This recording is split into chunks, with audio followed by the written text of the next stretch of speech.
নমস্কার বন্ধুরা, রাখি হোমমেডে আপনাদের স্বাগত। আমি আজকে ইলিশ মাছের রেসিপি নিয়ে চলে এসেছি।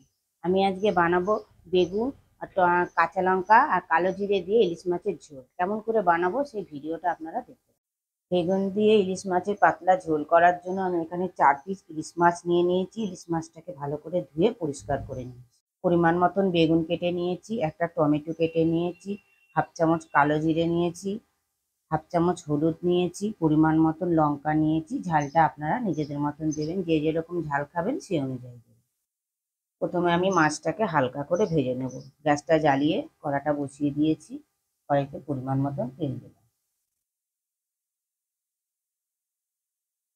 তেলটা গরম হতে থাক, মাছের মধ্যে নুন আর হলুদটা মাখিয়ে নেব।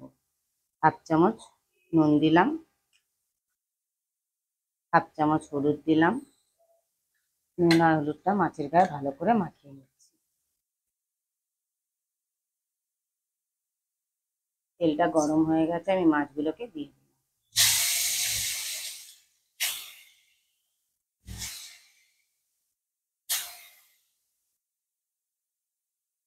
এক পিঠ হয়ে গেছে, আরেক পিঠ উল্টে দিলাম।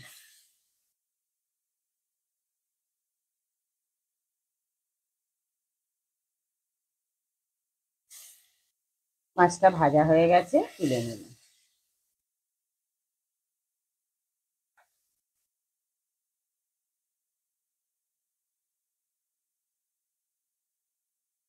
একই তেলের মধ্যে ফোড়নে দিলাম হাফ চামচ কালো জিরে,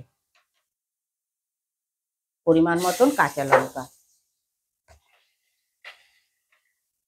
বেগুনটা কাটা ছিল, বেগুনটা দিয়ে দিলাম।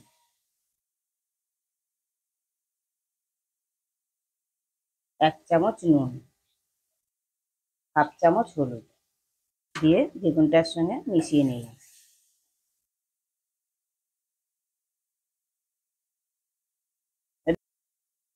নুন আর হলুদটা বেগুনটার সঙ্গে ভালো করে মিশিয়ে নিলাম। এবার বেগুনটাকে আমি হালকা করে ভেজে নেব।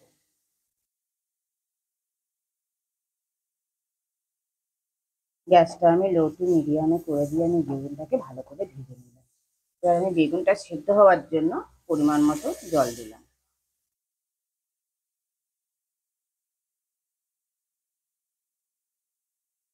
জলটা দিয়ে বেগুনটার সঙ্গে ভালো করে মিশিয়ে নিলাম।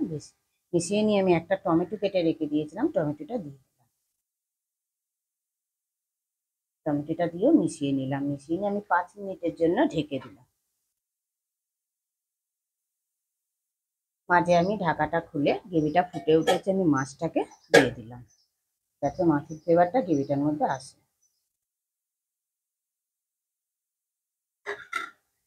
দিয়ে ভালো করে মিশিয়ে নিলাম। মিশিয়ে নিয়ে আবারও ঢেকে দিলাম। 5 মিনিট পর ঢাকাটা খুলে দিলাম। চেক করে নিলাম, সব সেদ্ধ হয়ে গেছে।